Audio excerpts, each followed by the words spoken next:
你好，大家好，今天我要跟你們講述一個非常有意思的話題，那就是富不過三代的歷史詛咒和制度演進。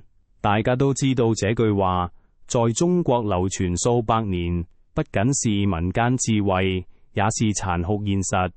從歷史上看，財富的積累往往與權力、時勢、政策緊密相連，誕生迅速，消亡也同樣劇烈。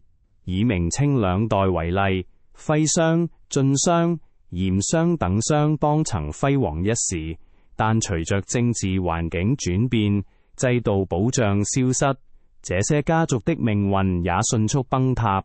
進入民國時期，上海的金融世家與江南實業家也延續了這種命運。現在你們可能會問，為什麼中國富人的焦慮不是來自貪婪，而是源於歷史記憶的深層恐懼？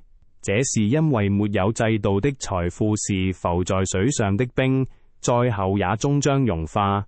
因此，中國富人需要關注制度保障和財富管理，否則就可能步入富不過三代的歷史迴圈。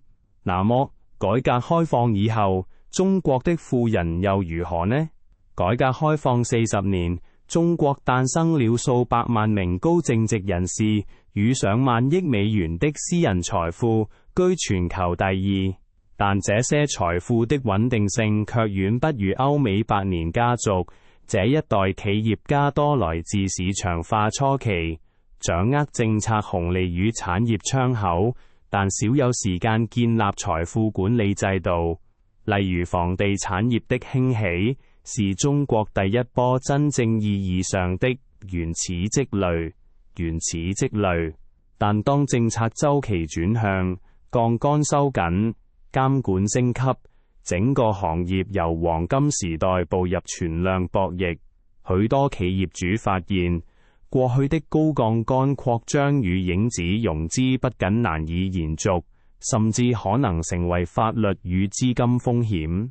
現在，我們來看看一個案例，彭先生的故事。他是中國房地產企業國際化的縮影。